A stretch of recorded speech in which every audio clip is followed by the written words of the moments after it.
சுந்தரகாண்டம் 39வது சர்க்கம். ஹனுமார் சீதையை சமாதானம் செய்தல். சீதை சூடாமணியை ஹனுமனிடம் தந்துவிட்டு, ஹனுமா, ஸ்ரீராமர் இதை பார்த்ததும் என் தாய், ராஜாவான தசரதர், நான் என எங்கள் மூவரையும் நினைப்பார். என் துக்கத்தை எப்படி போக்க முடியுமோ அதனை யோசித்து நீயே என் துக்கத்தை தீர்க்க வேண்டும் என்றார். ஹனுமாரும் தாம் அப்படியே செய்வதாக உறுதியளித்து நமஸ்கரித்து புறப்பட்டார். ஹனுமார் புறப்படும்போது ராம லட்சுமணருக்கு நான் அவர்களை விசாரித்ததாக சொல். சுக்ரீவன் முதலான பெரியோர்களையும் வானரங்களையும் நான் நலம் விசாரித்ததாக சொல். உனது உற்சாகமான வார்த்தைகளால் ராமரின் பௌருஷம் வளரும் என்று சொன்னார் அன்னை சீதை. சீதையின் பேச்சை கேட்ட ஹனுமார் சீதையிடம் இவ்வாறு சொன்னார். தாயே, வானர சைன்யத்தோடு ராமர் இங்கு விரைவில் வரப்போகிறார். சூரியனையும் இந்திரனையும் சூரிய புத்திரன் இமயனையும் யுத்தத்தில் எதிர்கொள்ளும் ஆற்றல் ராமருக்கு உண்டு. ஸ்ரீராமருக்கு ஜெயம், கவலை வேண்டாம் அன்னையே. ஹனுமாரின் சத்திய வசனத்தை கேட்ட சீதை ஹனுமாரின் வார்த்தைகளை பெருமையாக எண்ணினார்.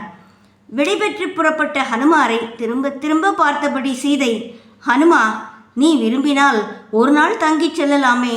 அதுவரையேனும் நான் துக்கம் தீர்ந்தவளாக இருக்கலாமே. நீ சென்ற பிறகு மீண்டும் என்னை கவ்வும் சோகத்தால் என் உயிர் நீடிக்குமா என்பது சந்தேகமே. ஹரிசிரேஷ்டா, தாண்ட முடியாத இந்த கடலை ராம லட்சுமணர்களும் குரங்கு கரடி சேனைகளும் எவ்வாறு கடக்கும்? எனவே எடுத்த காரியத்தை முடிக்கும் திறமிக்க நீயே இதற்கு ஒரு ஆலோசனை செய்ய வேண்டும். உன் ஒருவனால்தான் இக்காரியம் நிறைவேறும், வெற்றியும் கிட்டும், உனக்கு புகழ் வந்து சேரும். ராமரால் நான் மீட்கப்பட்டு அயோத்திக்கு அழைத்து செல்லப்பட்டால்தான் எனக்கும் பெருமை, ஸ்ரீராமருக்கும் கீர்த்தி. எனவே இதற்கு ஏற்றபடி நீ காரியம் செய்ய வேண்டும். சீதையின் பொருள் பொதிந்த வார்த்தைகளை கேட்டு ஹனுமான் இவ்வாறு சொன்னார்.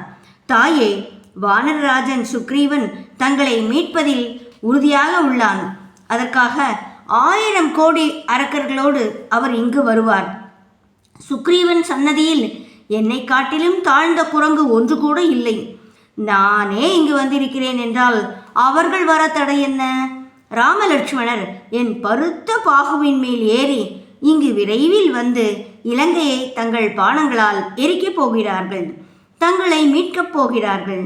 ராவணவதம் முடிந்ததும் தாங்கள் தங்கள் பதியான ராமரிடம் சேரப்போகிறீர்கள் என்று இவ்வாறு பேசிய ஹனுமார் திரும்பி போக எண்ணி சீதையை மீண்டும் பார்த்து, விரைவில் தங்கள் பதியால் தாங்கள் மீட்கப்பட்டு இந்திரனை அடைந்த இந்திராணி போல் விளங்கப் போகிறீர்கள்.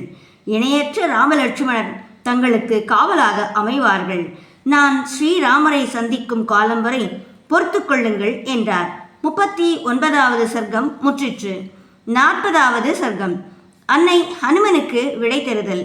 மீண்டும் ஹனுமாரை நோக்கிய சீதை இவ்வாறு சொன்னார். எனக்கு பிரியமான வார்த்தைகளை சொன்ன உன்னை கண்டு மகிழ்ந்தேன். கோபத்தால் காகத்தின் கண்ணை போக்க தர்பத்தையே பிரம்ம ஆஸ்திரமாகிய நிகழ்ச்சியை ராமருக்கு நினைவுபடுத்து. கலைந்த என் நெற்றிப்பொட்டுக்கு பதிலாக நல்ல செங்கற்பொடியை நீரில் குழைத்து என் கன்னங்களில் பொட்டாக இட்டதை நினைவுபடுத்து. வீரியவானும் இந்திரன் வர்ணனுக்கு ஒப்பான தாங்கள் ராவணனால் அபகரிக்கப்பட்ட என்னை மீட்காது எவ்வாறு பொறுத்து கொண்டிருக்கிறீர் என நான் கேட்டதாக சொல்லவும். திவ்யமான சூடாமணி என்னை நன்கு காத்து வந்தது. இதனை கண்டு ராமனையே கண்டதாக நான் சந்தோஷப்பட்டேன் என அவருக்கு சொல். இங்குள்ள துக்கத்தையும் துன்பத்தையும் என் பிரபு என்னை மீட்பார் என்ற நம்பிக்கையில்தான் பொறுத்து கொண்டிருக்கிறேன். ராமர் மேலும் தாமதித்தால் நான் உயிரோடு இருக்க மாட்டேன் என அவருக்கு சொல். சீதையின் பரிதாபமான இந்த வார்த்தைகளை கேட்ட ஹனுமான், அன்னையே, இதுவரை தாங்கள் இருப்பிடம் தெரியாததால் இந்த தாமதம் ஏற்பட்டது. தற்போது நான் தங்களை கண்டுவிட்டேன். இனி தங்கள் துன்பம் தீர்ந்தது. ராவண சம்ஹாரம் முடிந்து தங்களை ராமர் அயோத்திக்கு அழைத்துச் செல்வார். இது சத்தியம் என்றார் ஹனுமன். பின்பு அன்னை ஹனுமனிடம் இவ்வாறு சொன்னார்.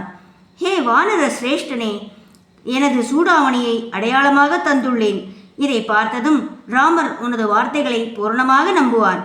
சீதையின் பேச்சை கேட்டு பின் சீதையை நமஸ்கரித்து சூடாமணியை பத்திரப்படுத்தி கொண்டு புறப்பட தயாரானார். அப்போது அந்த ஹனுமாரை பார்த்து கண்ணீர் மல்க, ஓ ஹனுமா, என்னை துயரக்கடலிலிருந்து ராமர் மீட்க உபாயத்தை நீ விரைந்து செய். இங்கு நடந்த அனைத்தையும் ராமருக்கு சொல். உனக்கு மங்களம் உண்டாகட்டும். சீதையின் பேச்சை நன்கு கிரகித்த ஹனுமார் தான் மேலும் செய்ய வேண்டிய காரியத்தை ஆலோசித்து வடக்கு திசையை அடைந்தார்.